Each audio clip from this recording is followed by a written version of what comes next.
말씀이 거할 때에 응답된다고 주님 말씀하셨죠. 그래서 이렇게 고백하면 좋겠습니다. 우리 말씀 안에 거합시다. 우리 말씀 안에 거합시다. 그리스도 안에 거합시다. 그리스도 안에 거합시다. 우리가 구원에 대한 말씀을 나누고 있는데 오늘은 구원의 응답이에요. 오늘 말씀처럼 내 안에 거하면 응답을 받게 된다. 내 안에 거한다는 것 자체가 구원이잖아요. 구원. 내 안에 거한다. 그리스도 안에 거한다. 그리스도 안에 있는 사람은 새로운 피조물이다. 주님 말씀하셨죠. 그럼 그 안에 거할 때에 응답받게 될 것이다. 그래서 구원 받고 사실은 이제는 응답의 인생이 열린 줄을 믿습니다. 그래서 우리가 자칫 잘못하면요, 우리가 구원을 어떻게 생각하냐, 그냥 구원 이러면요 천국 간다 이렇게 말하거든요. 구원 받았다, 천국 간다. 그래서 이 땅에 고난이 있어도 어차피 천국 가야 되니까, 어차피 또 천국 갈 수 있으니까, 어차피 우리 본향은 천국이니까 그 소망 가지고 살자 막 이렇게 얘기합니다. 그게 맞는 것처럼 보이지만 사실 그게 맞는 말이 아니거든요. 그 말은 이 땅에 살면서 아무 소망 없이 영원한 천국의 소망만 가지고 살자 이 말이거든요. 그러면 예수 믿자마자 천국 가는 게 좋잖아요. 그렇죠?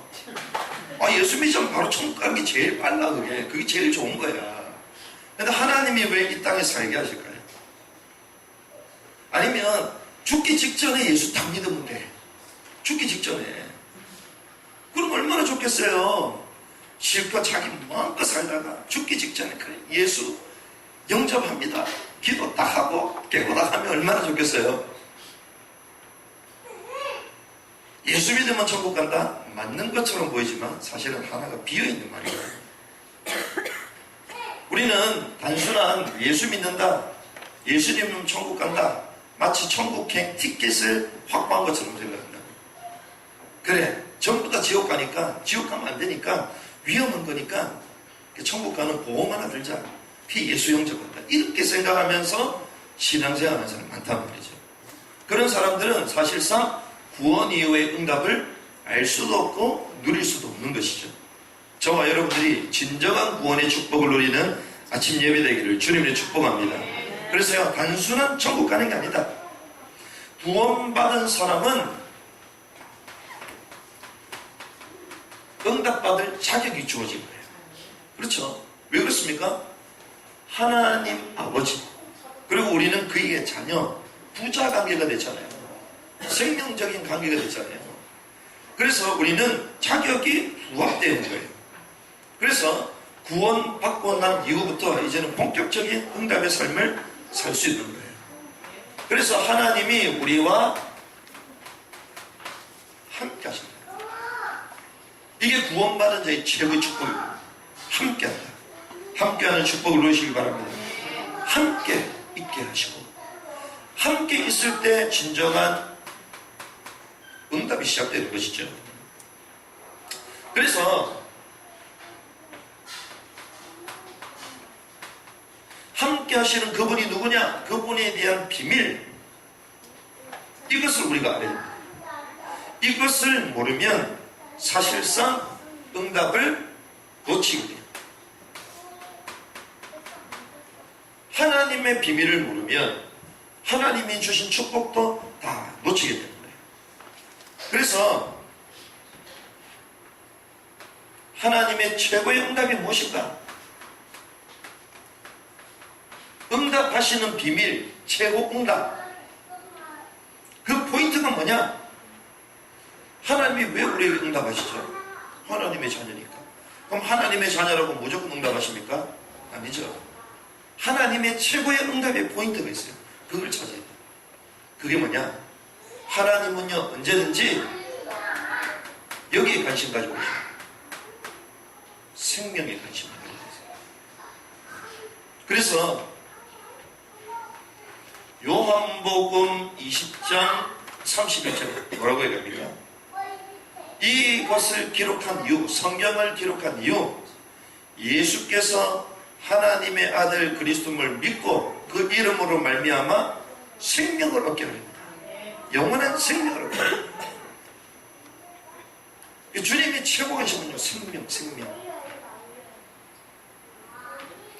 그래서 요한복음 3장 16절에 어떻게 하셨죠? 하나님이 세상을 이처럼 사랑하사 독생자를 주셨으니 이는 저를 믿는 자마다 멸망치 않고 영생을 얻게 하려 합니다. 영원한 생명 얻도록. 그래서 하나님이 우리를 구원하신 것 자체가 우리에게 생명을 주신 거잖아요. 그 생명 속에 모든 응답이 시작되는 거거든요. 그럼 마찬가지로 하나님이 누구에게, 어떤 사람에게 최고 응답을 주시냐? 이 생명에 관심을 가지고 있는 사람들이에요. 디모데전서 2장 4절. 하나님의 소원이 무엇입니까?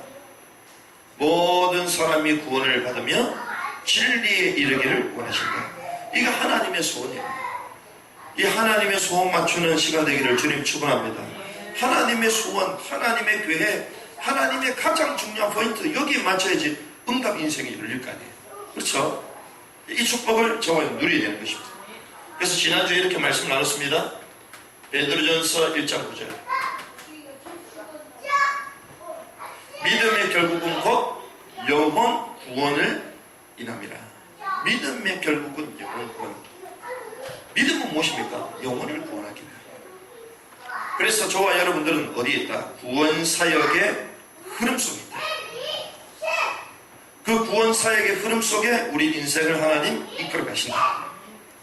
지난 한 주간에도 또 앞으로 진행될 그 한 주간도 그 흐름 가운데 우리를 붙드시고 인도하시며 함께 하시고 응답하시는 줄 믿습니다. 이 흐름을 여러분들이 먼저 아셔야 되는 거죠. 그러면 이 구원의 핵심은 그리스도잖아요. 기도 응답을 받았던 사람들의 특징이 있습니다. 누가 응답을 받았냐? 메시아의 언약을 붙잡은 사람들이 전부 다 응답을 받았습니다.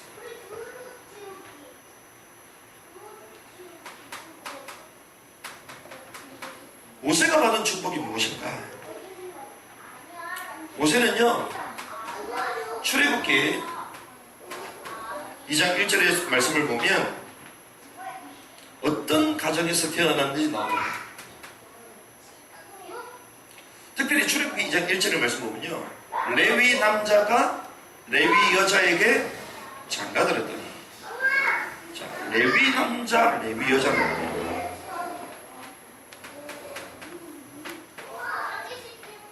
레위지파, 여러분들 아시죠? 레위지파. 예배를 관장했던, 제사 전체적인 것들을 관장했던 하나님께 구별된 종족이 레위 종족이에요. 그렇죠? 레위지파. 그럼 이걸 통해 우리는 무엇을 할 수 있습니까? 언약의 가정이었다. 언약의 가정. 이 구원의 핵심 그리스도를 붙든 가정이었다.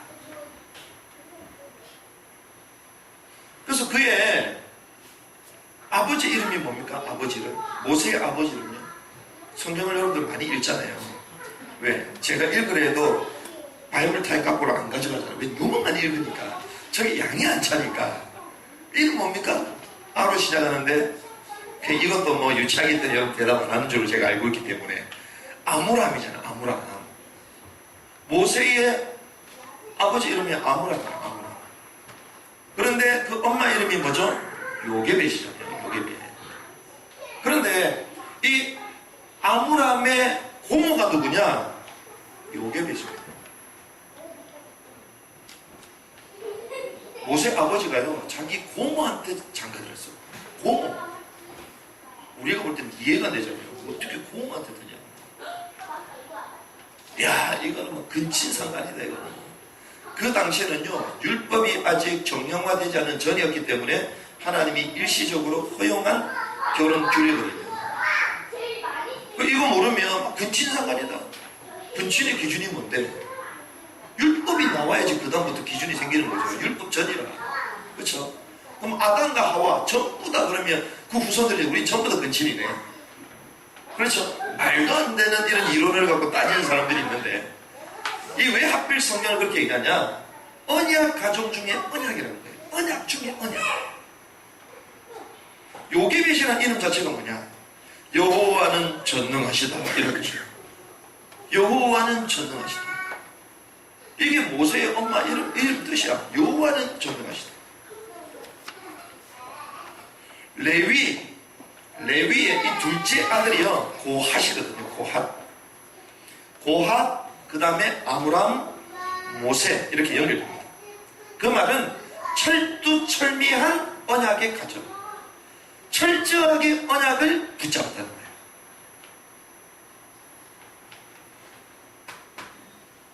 이런 가운데에 특별히 1장 1절에서 2장 10절 말씀까지 보면 그의 출생이 나오잖아요. 그의 출생은 어땠습니까? 언약의 흐름이 끊어진 시대, 400년 동안 애굽의 종살이를 하고 있잖아요. 언약의 백성들이요, 언약을 잃어버리는 순간 세상의 종이 됩니다. 하나님이 분명히 요셉을 통하여 그 애굽의 전 민족을 살리는 총리가 되게 하셔서 그 가족, 야곱 아버지 함께 포함해서 70명의 가족이 이주하게 하시잖아요. 기빈으로 왔다고, 기빈으로. 그 강대국 최고의 왕 머리에 안수하면서 기도했다니까요. 기빈으로 왔다고요. 제가 아침에 교육자 모임에 얘기했다니까. 레바논 갈 때 교육부 장관에게 만나가지고 답을 줄 수 있는 사람이 되라. 왜? 하나님이 우리를 복음 가지고 있는 귀빈으로 불렀다니까. 레바논 왕을 만나가지고 대통령을 만나서도 답을 줄 수 있는 사람을 불렀다니까요. 귀빈으로 불렀다고요, 우리를.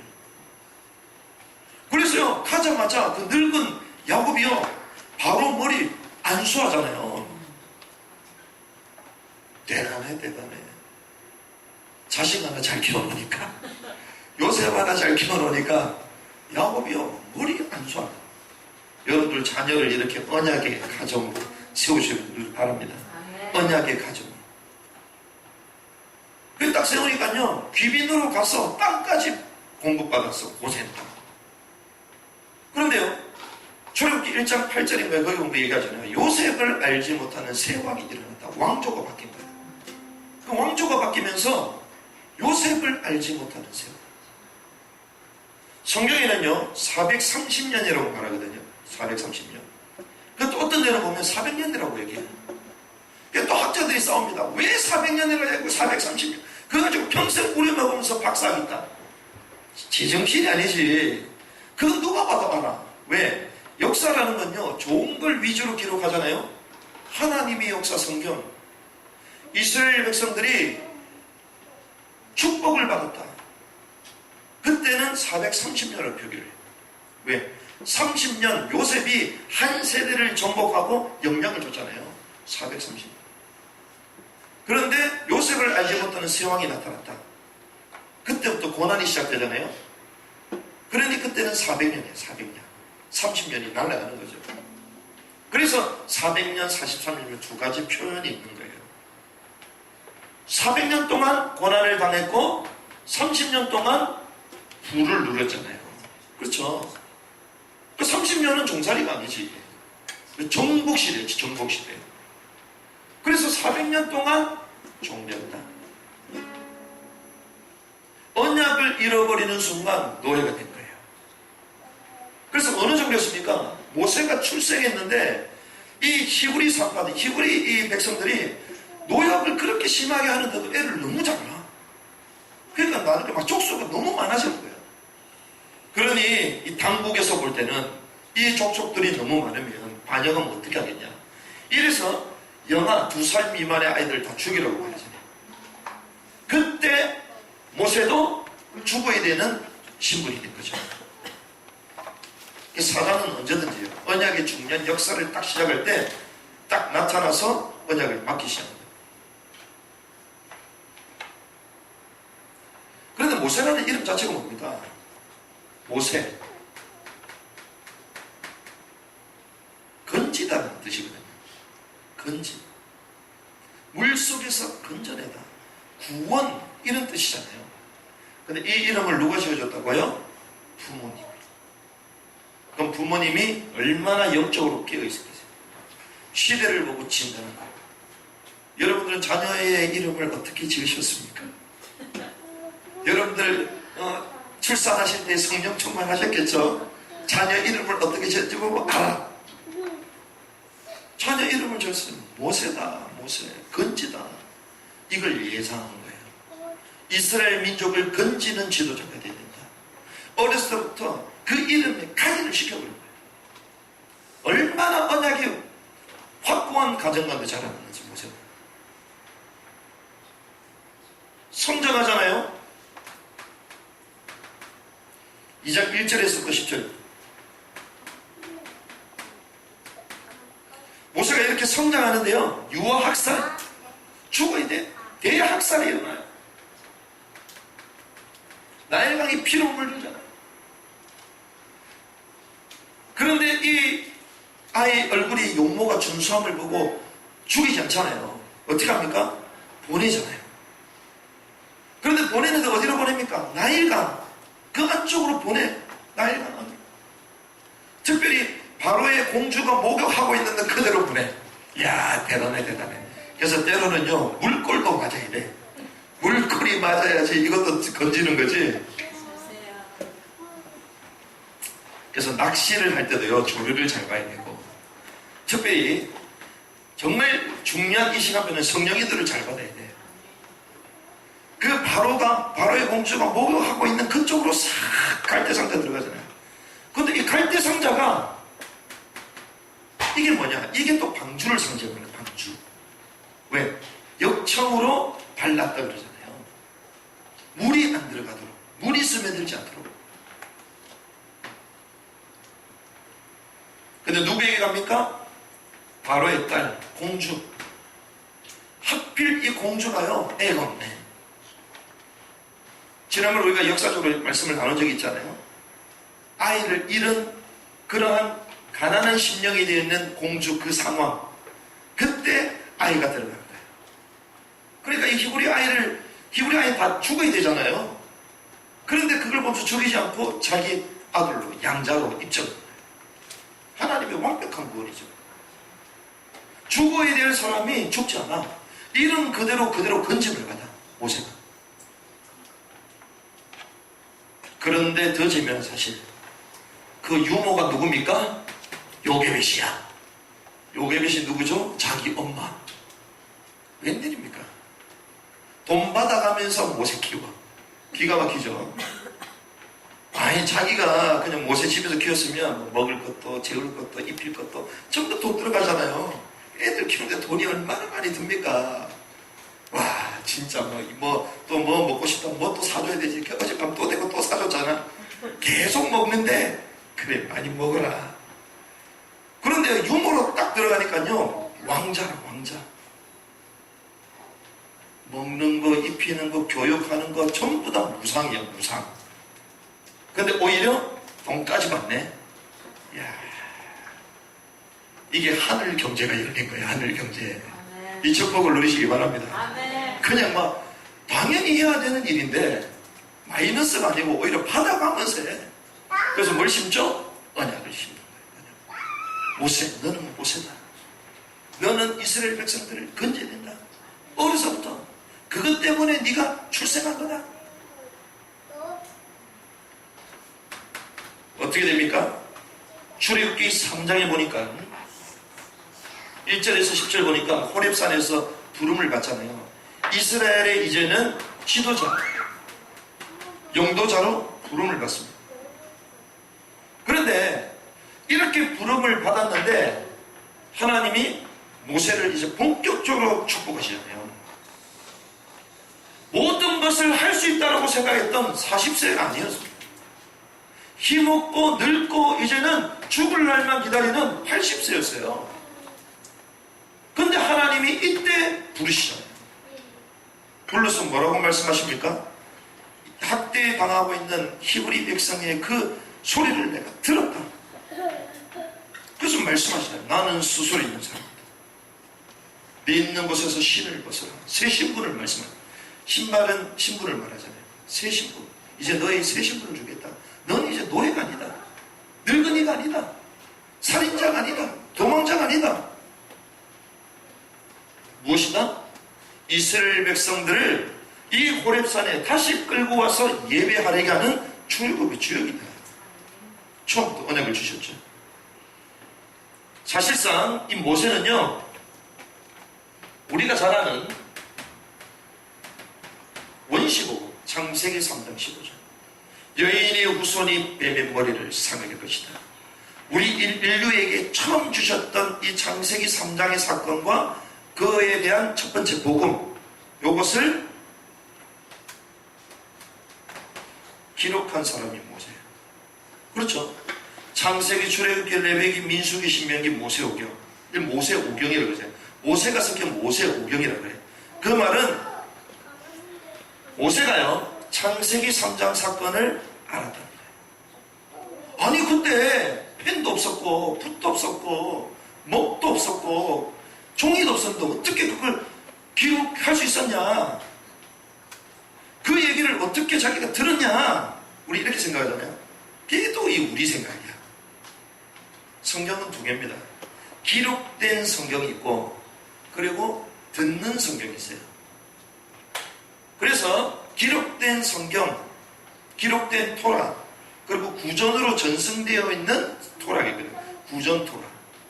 어려서부터, 특별히 아담을 통해서부터 이 언약이 후대들에게 계속 전달이 되거든요. 전달. 모세도 그 부모님을 통하여 이 언약이 전달된 거예요. 그래서 여러분들이 불신앙 전달이 아니라 언약을 전달하는 축복을 바랍니다. 아멘. 전달해야 돼요.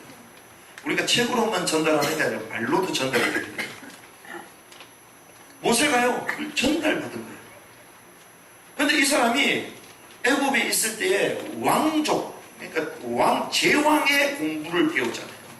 제왕의 공부를 했잖아요.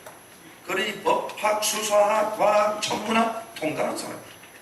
경제학, 군사학, 물리학 통달한 사람이에요. 그 문학 통달한 사람이에요. 그러니 글을 그냥 쓰는 거야. 어렸을 때 들어봤던 거. 하나님이 아무 힘이 없고 주님만을 바라보는 그 새 신분으로 변화될 때 하나님이 모세를 쓰신 거예요. 그래서요, 메시아의 언약을 붙든 사람을 하나님 응답하신다. 그게 구원의 응답이에요. 이 구원받고 천국 간다, 그게 아니라니까요. 그건 당연히 주어진 거고, 이 땅에 살면서 구원 이도의 응답의 삶이 시작되는 거예요. 그래서 뭘 붙잡아야 된다? 구원의 언약. 이 언약을 붙든 사람을 축복한다는 것입니다. 우리가 잘 아는 믿음의 조상 아브라함도 그랬습니다. 아브라함이 받은 축복 여러분도 아시잖아요. 믿음, 이 응답이요, 믿음의 조상이에요. 믿음의 조상. 믿음의 조상 대단하잖아요. 그런데 창세기 14장 14절 말씀 보니까 롯이 포로가 되어버렸습니다.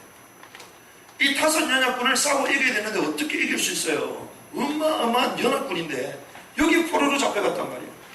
그런데 이 조카 롯을 구하기 위하여 누굴 데려갑니까? 자기 집에서 키우고 길리온 가병을 데려가요. 근데 몇 명? 318명. 318명. 그러면 가병의 가족이 있었을까요? 없었을까요? 있었을 가능성이 많겠죠. 그러면 가병만 있었겠습니까? 가병이 있으면 옆에 돕는 또 행정병들이 있었겠죠. 또 집안일하는 사람이 있었겠죠. 그럼 대충 10명이 있었겠어요. 우리는 애 3명 키우는 것도 쉽지 않은데 가병 318명, 1000명이 넘는 사람을 먹고 키워서 집에서. 근데 가병 무슨 말입니까? 이게 제자입니다. 제자. 아브라함을 위하여 생명을 건 제자. 이런 사람을 키울 수 있도록 하나님이 재물의 축복도 주신 거예요. 어디에 관심 갖고 있다? 언약을 붙잡고 있었던 아브라함에게. 구원의 이 비밀, 이 언약을 가지고 가고 있었던 아브라함에게 이 응답이 주어지도록 하나님 축복하신 거죠. 그래서 우리는 응답을 보는 게 아닙니다. 응답 받을 수밖에 없는 구원의 축복 속으로 들어가야 되는 거예요. 이 생명의 관심을 가져야 된다는 것이죠. 얼마나 언약이 확실했냐? 이유가 나옵니다. 요한복음 8장 56절. 너희 조상 아브라함은 나의 때 볼 것을 즐거워하다가 기뻐하였다. 도대체 몇 년 전이에요? 몇천 년 전이잖아요. 그런데 예수님이요, 바리새인들에게 얘기합니다. 너희 조상 아브라함은 나이 때 될 것을 보고 참 기뻐했다. 메시아의 언약을 가지고 있었다.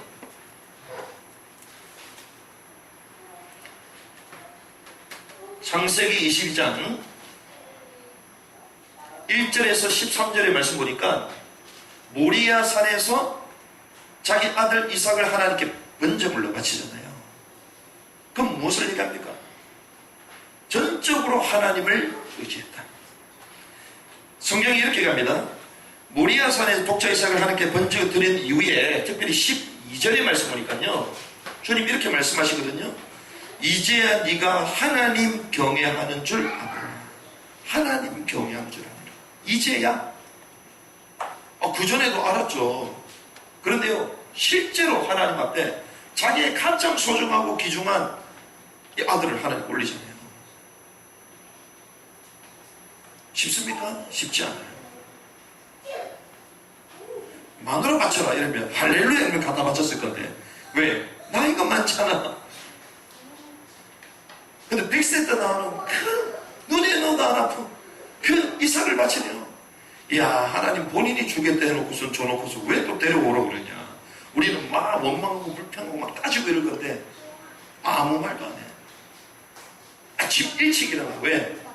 늦게 일어났다가는 마누라한테 잡히거든. 내 새끼 이러면서 그건 안 된다 이럴 거거든. 아침 일찍 일어나.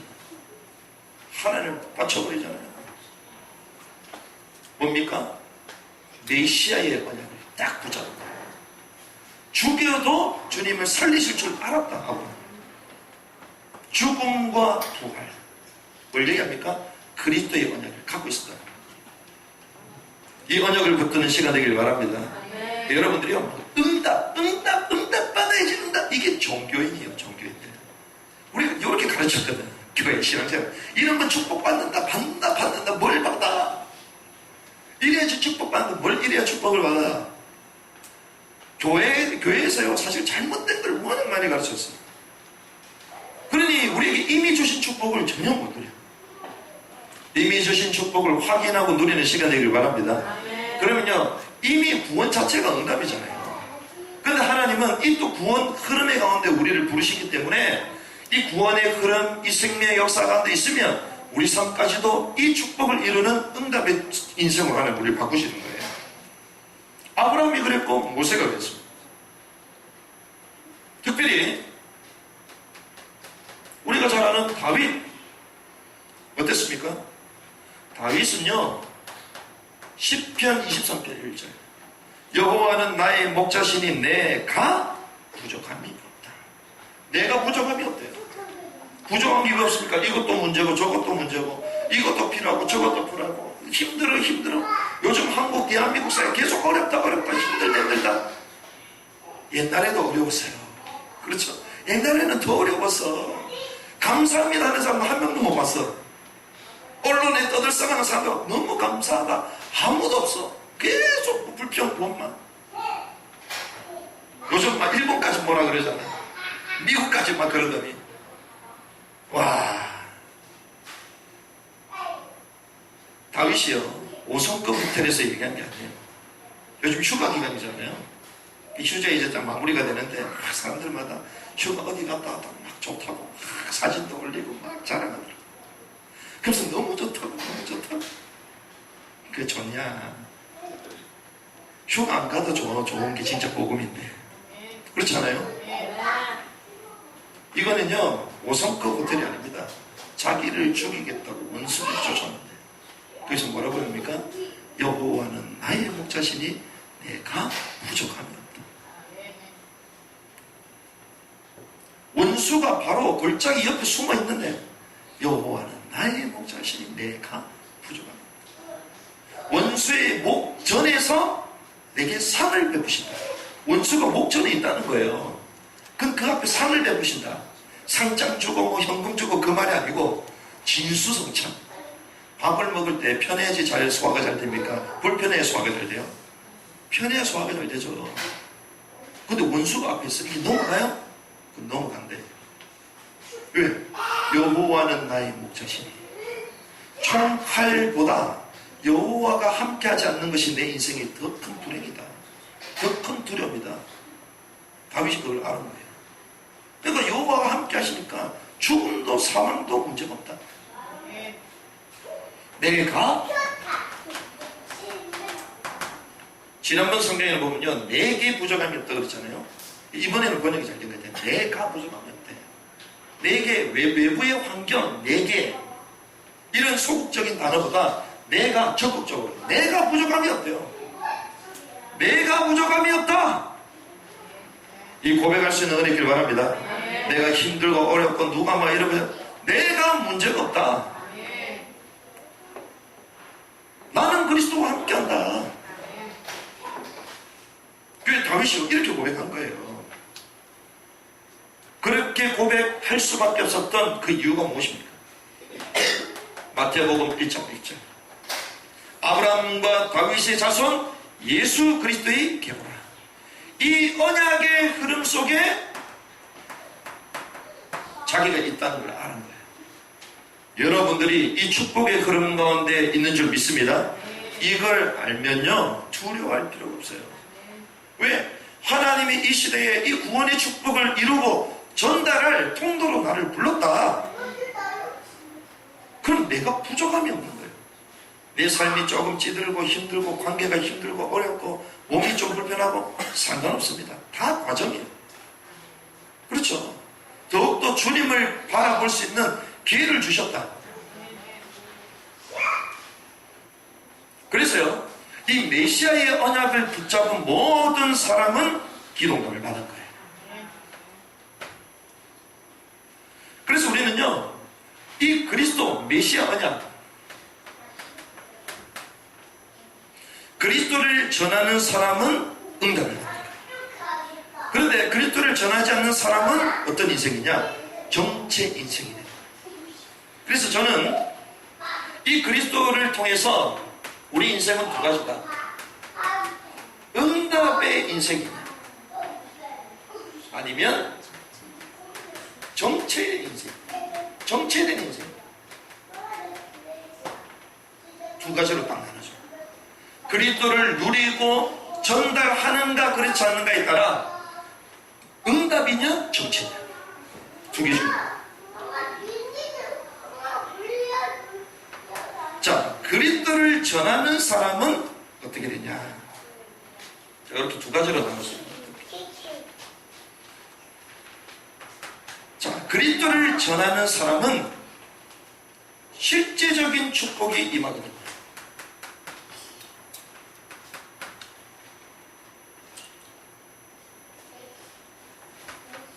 마태복음 16장 13절에서 20절.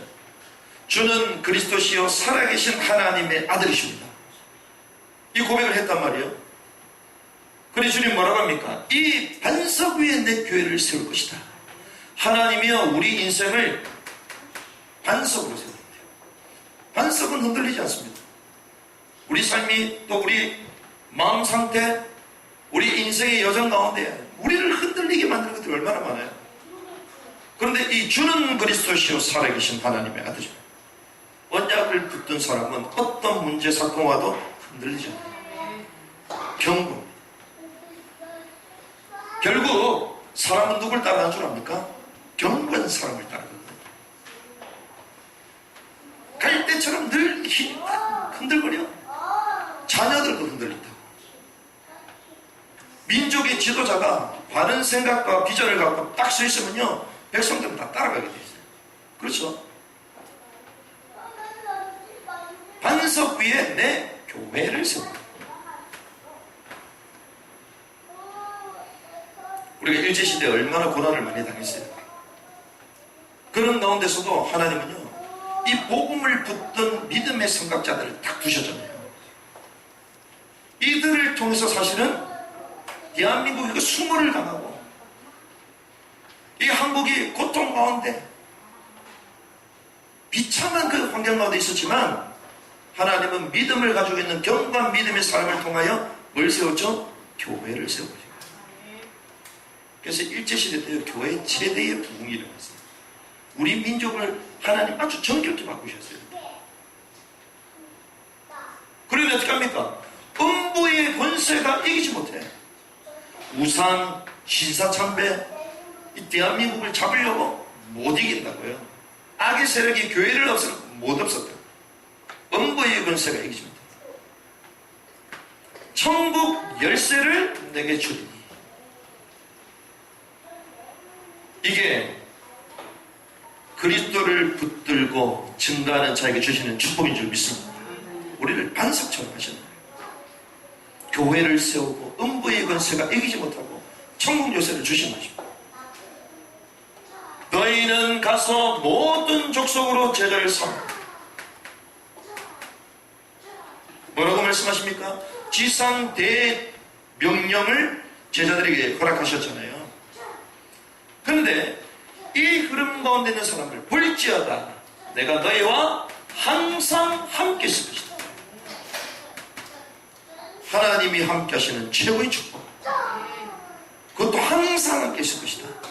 영원토록 함께 하실 것이다. 마가복음 16장 19절에서 20절. 하늘 보좌 우편에 계신 주님께서 친히 말씀하셨습니다. 제자들이 나가 두루 전파할세 주께서 함께 역사하사. 우리 삶에 함께 역사하신대요. 이 언약 붙드시기 바랍니다. 하나님이 역사해서 일도 되고 사업도 되는 거예요. 하나님이 역사하지 않으면 아무리 좋은 관계도 결국 이용당합니다. 하나님이 역사하셔야 돼요. 나가는 곳마다 두루 전파하는데 하나님이 역사하셔요.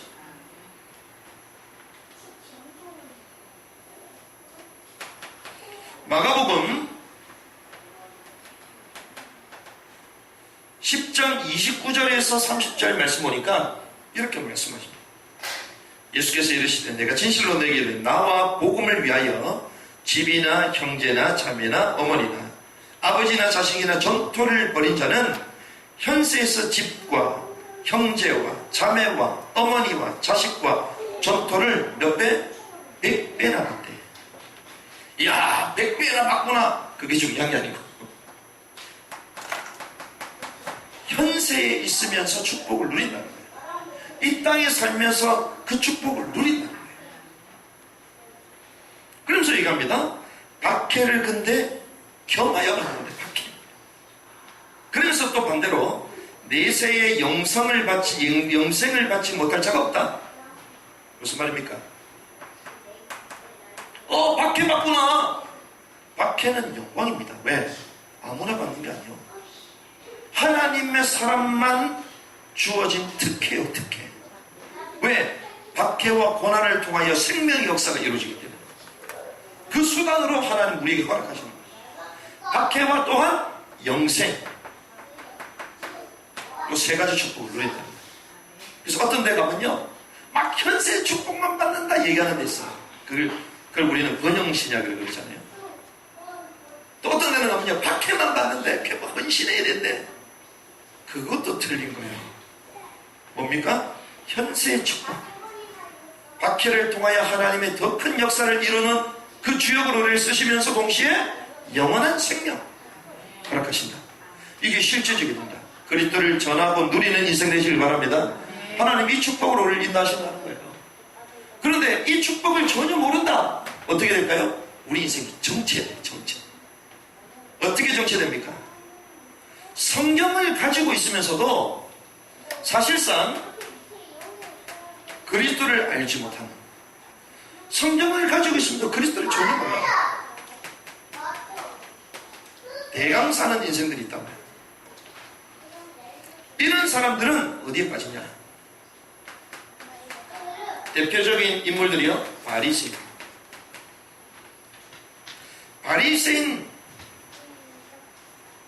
한마디로 가면 율법화된 사람이에요. 율법이 좋습니까? 나쁩니까? 좋은 겁니다. 나쁜 게 아니에요. 그런데 이 좋은 걸 가지고 바리새인들은요 구원을 오해하게 만들었어. 이 좋은 걸 가지고. 무슨 말이냐? 율법의 기능이 뭡니까? 율법 앞에 서면 의로운 사람이 한 명도 없잖아요. 우린 전부 다 죄인이구나. 율법의 기능은 죄를 드러내는 거예요. 죄. 어떤 사람 나는 죄 안 졌는데 그 생각하는 것 자체가 죄야. 그렇죠. 그 교만한 마음 자체가 죄야. 계속 윤리 도덕적인 거 눈에 껍데기만 계속 보잖아요. 인간을 모르는 거지. 인간. 성경은요 우리 마음 생각하는 거 속에 있는 게 더 더럽다고 해요. 속이 더럽기 때문에 나타나는 게 더러운 거예요. 그렇죠. 그럼 속이 왜 더럽습니까? 왜 마음이 부패했죠? 하나님을 떠났기 때문에, 사단에게 잡혔기 때문에, 원래 축복을 다 놓쳐버리니까. 바리새인들이요 이 좋은 율법을 가지고 오해했습니다. 이렇게 율법을 지키면 구원을 받는 것이구나. 그래서 613가지 율법 조항을 만들었어요. 그래서 요걸 하나씩 다 지키려고 몸부림을 치고. 근데 구원 받습니까? 구원 받을 수 없죠. 왜? 구원은 육신의 문제가 아니라 영적인 사건이기 때문에 영적인 문제를 해결해야지 구원받을 수 있거든요. 그래서 지키려고 행위 여기 빠져버렸죠.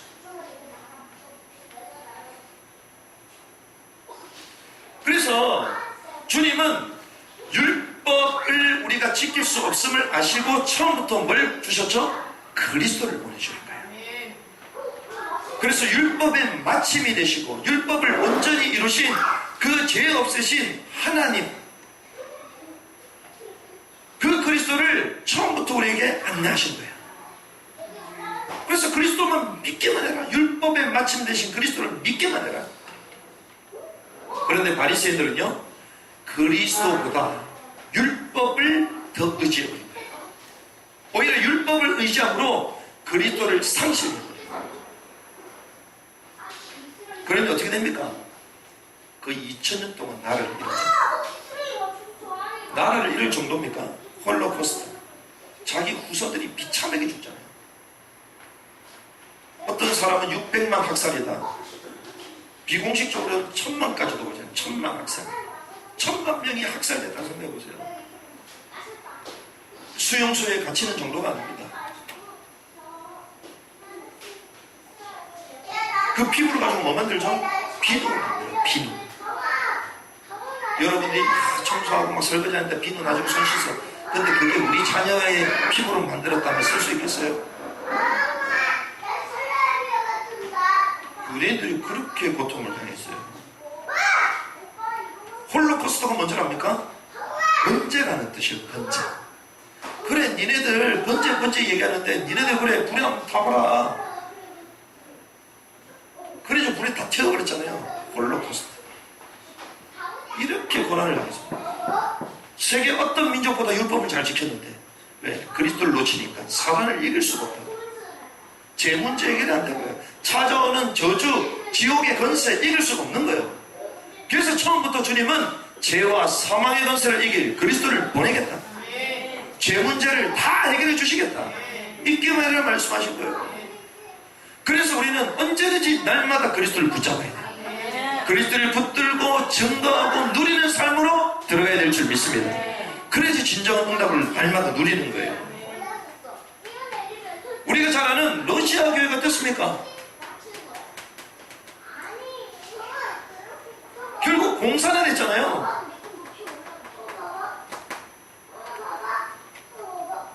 왜 이런 줄 아십니까? 동방종교 들어보셨나요? 동방종교. 동방종교는요 기독교는 기독교인데 형식을 강조해. 형식. 그리고요 이런 성인들 이런 게 있잖아요. 성상들을 만들어. 성상. 그래서 외적인 것을 강조합니다. 그러다 보니까 예배의 본질보다 어디에요? 형식에 사로잡힌 거예요. 종교화된 거죠. 그러다 보니 예배를 잘 지켜야 되고 이 성상 성물들을 잘 보관을 해야 되고 성화들도 막 그려놨습니다. 가보면 아주 오래된 교회들 있잖아요. 100년 전만 해도 어떻습니까? 100년 전만 해도요 에스컬레이터가 있었다니까. 100년 전만 해도 지하철이 왔다 갔다 했다니까요. 우리나라 사람들 집신 신고 다닐 때요 거기는 벤치 끌고 다녔다니까. 근데 지금 어떻습니까? 들어가기 힘들어요. 왜? 공항에서 계속 간다면. 어떻게 해서든지 이 관광객들 돈 끌어모으려. 여자들이 전부 다 몸파라 장려로 다 전세가 흩어져 있잖아요. 그 못 사는 중국에도요 러시아 사람들이 춤추기 때문에 옷 벗고. 복음 잃어버리니까 비참하게 된 것입니다. 유럽의 교회가 어떻습니까? 종교개혁이 일어났던 유럽. 어떤 운동이 일어났죠? 나중에 르네상스 운동이 일어났잖아요. 르네상스는 한마디로 인간의 이성, 인간의 지성, 지식이 힘이다. 아는 것이 힘이다. 신학과 이 복음보다 인간의 이성을 강조하는 거예요. 인간의 생각을 강조하는 것입니다. 그래서 엄청난 지식사회, 엄청난 사회 발전이 일어나잖아요. 산업혁명이 막 일어나요. 그런데 이성과 이 생각이 하나님의 말씀, 신학보다 앞서게 됩니다. 그래서 하나님의 말씀을 그냥 믿지 않습니다. 다 따져봐야 되고 연구해야 되고 자기 머리로 이해가 돼야 돼요. 그래서 모세오경 나오는 기적이 아니다. 잘못 쓰여진 거다. 그래서 고고학적으로 따져보자. 이렇게 해가지고요 자유주의 신학이 여기서 그리고 신학은 계속 변한다. 과정신학 여기서 나옵니다. 사신신학, 죽은 신학들이 나오기 시작하는 거예요. 오병이어 그 말이 되냐? 다 거짓말이다. 그래서 사람 생각을 해봐라. 전부 다 집 가서 모였는데 먹을 게 없다. 그 배가 고프다. 그 전부 다 사람은 전부 다 이 감추고 가지고 다닌다. 먹을 거 자기 걸 다 짱받고 다닌다. 그렇기 때문에 기적을 일으킨 게 아니라 어린아이가 냈으니까 그 어린아이도 몰래 냈는데 우리도 내야 될 거 아니냐. 그래서 일시에 전부 다 냈다. 그게 나중에 12광조리가 나왔다. 이렇게 설명합니다. 하나님의 기적, 성경의 기적을 인정 안 합니다. 왜? 자기 이성, 지성을. 이게 유럽교회거든요. 지금 어떻습니까? 유럽교회? 전부 다 문을 닫았죠. 여기만 그렇습니까? 남미도 그래요. 남미는 우리가 알다시피 못 사는 나라들이잖아요. 카톨릭의 영향을 많이 받았던 남미. 근데 남미는요, 그래, 우리가 이렇게 못 살지 않냐? 그래서 진짜 복음은 해방시키는 거다. 들어보셨습니까? 체계바라라고. 게릴라 전해가지고 혁명을 이루었다. 그래, 이 사람 체계바라는 이 시대의 예수다. 이렇게 얘기해요. 예수다. 왜? 이 어려운 사람, 억압받는 이 노동자 계급들을 해방시켰기 때문에. 여기서 나온 게 해방신학이에요. 아, 여성들 왜 우리 남성하고 차별대하냐? 여성 해방시켜달라. 여성신학. 흑인들 흑인신학. 이런 것들 여기서 전부 다. 뭔 말입니까? 육신적인 것들을 갖고 전부 다 해방시켜달라. 사회적인, 구조적인 모순들을 바꾸는 것을 복음이라고 주장하기 시작합니다. 지금 한국 사회가요, 이렇게 다 가는 거예요, 지금. 한국 사회가. 사회적으로 문제 계속 말하면서, 어떻게 해요? 이걸 바꿔야 된다. 평등사회를 바꿔야 된다. 이게 예수가 실천한 거다. 이렇게 말합니다. 그렇게 말해놓고, 본인들은 뒤에 더 악한 일들을 해가고 있잖아요. 인간의 본질을 모르기 때문에 모르는 거예요. 이게 정체된 인생. 그리스도 누리지 못하고 그리스도를 전하지 않으니 이렇게 되어버린 것입니다. 이렇게 되면 어떻게 해요? 복음 잃어버리고 영원한 저주 속으로 빠져요. 후대가 고통을 당하고 교회가 붕괴되고 개개인들마다 절망 가운데 빠져가는 거예요.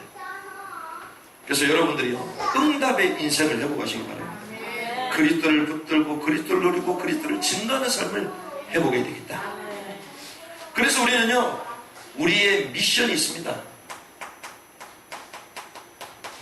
이런 상황들을 보면서 우리 개인과 우리 한국교회가 회복해야 될 미션들이 있어요. 그게 뭐냐?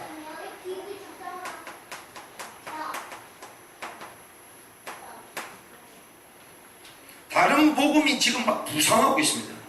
여러분들 이걸 잘 보셔야 돼요. 이걸 못 보면요, 흐름 가운데 똑같이 갑니다. 남들이 말하는 거 똑 맞는 것처럼 보이잖아요. 아닙니다. 죽음의 길이에요, 그게. 다른 복음이 한국 사회를 지금 뒤덮고 있어요. 그 다른 복음의 핵심이 뭡니까? 이게 율법주의거든요. 율법주의. 육신적인 것, 율법주의, 눈에 보이는 것. 그러니까 보자마자 바로 판단과 비난부터 나와. 판단과 비난하는 사람의 마음이 편안할까요? 평안함이 없습니다. 본인부터 답답하고 해결 안 되니까 나가는 거거든요. 그게. 한국 교회가 그렇다니까요. 그러니 계속 싸우는 거예요. 그러니 하나가 안 되는 것입니다. 그러니 분쟁하는 거예요. 이런 가운데에 참된 복음은 상실되고 있어요. 왜? 다른 복음이 그 자리를 딱 잡아가니까 참된 복음은 상실이 있어요. 그래 어떤 일이 벌어집니까? 당연히 진리를 찾고자 하는 사람들이 진리가 뭔지 안 하는 거죠. 그러니 가난한 신자가 많다는 거예요. 이 교회 저 교회 갔다가 막 등록을 몇 군데 해놓고 많습니다. 제가 볼 때는 바른 신앙인들이 많이 없어요. 가난한 신자. 하나님 음성 듣는다고 그러죠. 그 유행 아닙니다. 복음이 희미해질 때마다 하나님 음성 듣는다는 사람들이 많이 일어나요. 왜? 직통 계시. 하나님 음성 들은. 성경도 필요 없어요, 이 사람들은. 기가 막히죠. 하나님 음성 들으면 끝이야. 대단하다, 대단하다. 목사보다 대단하다. 그럼 신학교를 가지. 신학교 위에 있어. 이 사람들. 본인들이 못한 줄 알아. 그럼 출애굽도 못해. 직통 계시면 출애굽의 역사를 이루어야지. 그렇잖아요. 호렙산에 하나님을 만나면 뭐 다니엘처럼 뭐 하나님의 그런 미래를 보고 이러면 뭔가 불 속에 한번 들어가야지. 그러면 불 근처도 안 가면서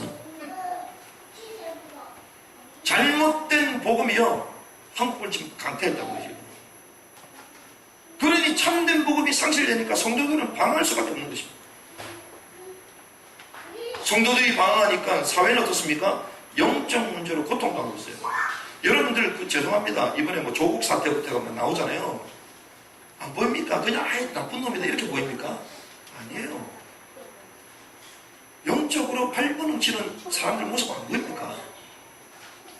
얼마나 자기 인생에 답이 없으니 겉으로는 평등사회 주장하면서 뒤에는 편법을 다 이루잖아요. 그게 마음이 불안한 거예요. 그게. 그렇게라도 해놓지 않으면 자기 인생 한 번에 날아간다는 거지. 안 보입니다, 여러분들. 누가 봐도 객관적으로 뭔가 좀 잘못했다고 우리 보잖아요. 그런데 오히려 전부 다 편들기에 와, 대단하다, 대단하다. 그래서 어제 기사 보니까 세월호 얘기를 또 하더라고요. 갑자기 5년 지났는데 그 상처를 또 막 드러내갖고 여론을 이쪽으로 또 몰아. 와, 제가 볼 땐 발버둥쳐. 안 죽으려고 전부 다. 영적 문제, 영적 고통 당하고 있는 모습 안 보입니다, 여러분들. 교회에서 올바른 복음과 답을 못 주니까 다른 복음이 부상하면서 사람들은 영적인 문제 가운데 고통 가운데 있는 거예요. 이게 사실 교회 책임입니다. 사회가 그렇게 된다는 교회 책임. 그걸 보니까 교회가 오히려 추종해. 와, 대단하다.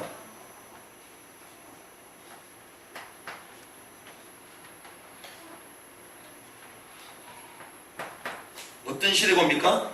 그러니 자연스럽게 교회 핍박 시대가 오고 있는 거예요. 지금. 교회 다닌다? 욕먹습니다. 그 시대로 전환된 거예요. 지금. 옛날에는 교회 다닌다 이랬으면 와 교회 다니냐고 우리도 가고 싶다고. 불과 20-30년 전만 해도 그렇죠. 예수 믿는 야 우리도 가고 싶다. 한 번쯤 가야 돼. 그래 내가 죄가 많아가지고 요즘 교회 간다 이러면 뭐랍니까? 적폐 세력이구나. 적폐 세력이야 바로. 교회 간다? 신이 뒤떨어졌구나. 이렇게 본다. 와 교회를 갑니까? 이런다고. 교회를 가냐고. 사람들이 조롱한다니까요. 교회 핍박 시대로 전환된 거예요. 그러니 어떻게 됩니까? 남은 자들이 현실에 점점 근거하는 거예요. 이스라엘 나라 회복이 이때니까 제자들이 물어보잖아요. 이스라엘이 속국이 되고 메시아인 줄 알았던 예수님께서 나중에 봤더니 메시아긴 맞는데 자기가 생각했던 정치적인 해방 메시아가 아니야. 나중에 하늘로 승천하시잖아요. 그때 제자들이 마지막 얘기합니다. 감람산에서 주여 이스라엘 회복하심이 이때니까. 주님이 그 전에 막 모든 얘기를 했잖아요. 근데 그거는 안 들어와. 이스라엘 나라 회복이 이때니까. 하나님 예수님 우리 지금 속국되어 있는데 내 인생 어떻게 됩니까? 예수님 가지면 어떻게 됩니까? 자기 현실에 전부 다 현실에 살아요. 근데 주님 뭐라고 말씀하십니까? 너희가 알 바 아니요. 왜 현실에 우리가 급급하는 줄 아십니까? 하나님 나라에 대한 관심보다 현실에 관심이 많아서 그래요. 그렇죠. 우리 소속이 어디입니까? 하늘의 소속인데 하늘의 소속보다는 땅의 소속인 것처럼 느껴질 때가 많아서 그래요. 그러니까 땅에 관심이 많죠. 그렇죠. 그래서 주님이 너희가 알 바니다. 오직 성령이 너희에게 임하시면 너희가 권능을 받고 예루살렘, 온유대, 사마리아 땅끝까지 이르러 내 증인이 되리라 하시니라. 땅끝까지 내 증인이 된다. 거기에 관심 가요. 그래서 주님은 얘기하셨습니다. 마태복음 24장 14절. 이 천국 복음이 모든 민족에게 증언되어야 하느니 그제야 끝이 올 것이다. 주님은 역사의 끝을 말합니다. 천국 복음이 모든 민족의 증거를 그때 끝이 온다. 내가 온다. 걱정 말아라. 여기 집중해라. 그래서 하나님은요 저와 여러분들에게 저는 특별히 느헤미야 부흥을 우리 이 민족과 주신다. 느헤미야 부흥은 무엇입니까? 이스라엘의 마지막 부흥이에요. 예수님이 오시기 직전 암흑기 들어가기 그 전 마지막 이스라엘에 주신 대부흥. 마지막 부흥. 많은 사람들은요 자국주의 교회도 그렇게 생각 많이 합니다. 교회 사람들 그렇게 많이 생각해요. 아 우리 대한민국 교회 우리가 세계복음한다. 그럼 일본 사람 뭐라고 하겠어요? 일본 사람 일본 교회 우리가 비록 연약하지만 우리가 세계복음한다. 그럼 미국 교회에서 뭐라고 하겠어요? 미국 교회가 그래 우리는 하나님이 이 청교도를 통하여 이루신 이 아메리카나 전 세계에 영향을 주는 이 아메리카나 우리가 세계복음한다. 전부 다 자국주의야. 자국주의. 하나님의 역사는요 시작이 있고 끝이 있잖아요. 하나님은 모든 민족을 통해서 하나님의 역사를 이루어가기로 하시거든요. 그럼 그 민족과 그 시대마다 하나님이 쓰시는 사람이 있고 그 흐름이 있는 거예요. 하나님이 대한민국에 큰 부흥을 주셨잖아요. 그렇죠. 하나님이 한국교회에 큰 부흥을 주시기 전에 어디부터 주셨습니까? 미국부터 주셨잖아요. 흐름이 있다니까요. 미국에 큰 부흥을 주시기 어디부터 주셨죠? 영국에 있었잖아요. 영국 전에 어디 있었습니까? 독일과 프랑스 이런 종교개혁에도 부흥을 이뤘잖아요. 흐름이 있다니까요. 그럼 제가 왜 이 얘기를 하냐? 이런 가운데서도 한국교회가 전 세계 선교사를 두 번째로 많이 파송하고 있잖아요. 지금. 이런 가운데서도 한국교회에 남은 자들이 지금 일어나고 있습니다. 그래서 24시 기도, 이렇게 기도하는 팀들이 막 일어나요. 그리고요, 전 세계 가는 현장마다 이 복음의 메시지와 전도 방법을 모르는데 이걸 전달하는데 뛰어난다니까 지금. 마지막 모든 전 세계 선교학자들이 모여갖고 왜 세계복음 아직 안 됐냐? 아, 복음이 안 들어가면 민족이구나. 이 민족을 향해 우리가 가야 되겠구나. 그렇게 결정 내렸는데 이 민족을 향하여 가장 강력하게 가는 단체가 대한민국이 있어요. 무슨 말입니까? 하나님이 마지막 부흥을 주신다. 마지막 부흥. 특별히 전 세계에 가장 핍박받는데 여전히 복음 가지고 기도하는 교회가 남아있어요. 그게 어디입니까? 북한입니다. 하나님 뭘 준비하세요? 마지막 부흥. 느헤미야. 그래서 하나님은요, 우리의 미션, 이 조국의 교회의 미션이 뭐냐? 이런 가운데서도 하나님은 우리에게 마지막 부흥을 허락하셔서 남과 북이 하나가 되어 남은 땅을 살리기 원하신다. 세계복음화의 이 흐름 가운데 언약을 전달하기 원하신다. 전달자. 하나님 앞에 누가 스스로 주역이라고 말할 수 있겠습니까? 그렇죠? 전달자 역할. 받은 복음을 전달하는 것. 이게 저와 여러분들의 미션인 줄 믿습니다. 그래서 우리는요, 이래서 남은 땅을 향하여 이제는 가는 거예요. 이 구원의 축복과 비밀을 전달하는 것입니다. 말씀을 정리하겠습니다. 저와 여러분들이 이런 흐름 가운데 있음에 불구하고 때로는 응답이 오지 않는 것처럼 보이잖아요. 응답은 응답인데 무응답이야. 오더라도 때로는 좀 이상하구나. 틀린 응답이 오는 경우가 있습니다. 왜 그런가? 기도 응답 이전에 우리가 확인해야 될 것은요, 내가 바른 복음을 잡고 있는가?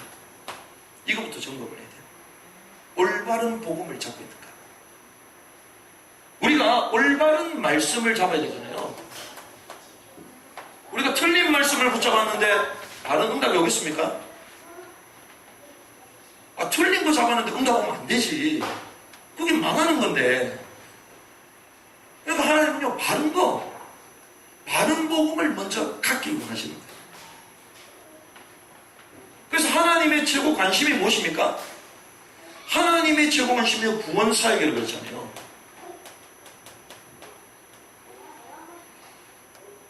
그러면 하나님이요, 이 구원사역을 위하여 최고 응답을 준비하신다는 거죠. 여러분들 잘 점검하시고 그 흐름 속에 있어야지 바른 응답을 받을 수 있어요. 그렇죠? 이 흐름 가운데 있으니까 모세가 응답 받는 거예요. 왜? 이 흐름 가운데 있으니까. 아브라함이 이 메시아의 언약의 흐름 가운데 있으니까 그 인생 자체가 응답을 받는 거예요. 왜? 하나님의 관심은 여기니까. 여러분들이 이 흐름 가운데 있는 은혜의 줄 믿습니다. 그래서 구속의 역사 속에 이 선교의 이 흐름 가운데 저와 여러분들이 있어야 되는 거죠. 그래서 주님은 너희는 먼저 그의 나라와 그의 의를 구하라. 먼저 그의 나라, 하나님의 그의 의, 복음, 여기에 우리 인생, 우리 중심, 우리 삶 집중되고 초점 맞춰진 은혜길 바랍니다. 그때 하나님 우리 삶을요, 그냥 자동적으로 이 축복의 응답으로 인도해 가시는 줄 믿습니다. 그래서 이 언약의 흐름이 우리에게 전달된 거예요. 지금 아브라함의 응답이 우리에게 그대로 실현될 줄 믿습니다. 모세의 응답이 우리 삶 가운데 실현될 줄 믿습니다. 그래서 우리는요, 이 흐름 가운데 그때 구원의 응답이 실현된다. 이 축복을 누리는 한 주간 되기를 주님의 이름으로 축원합니다.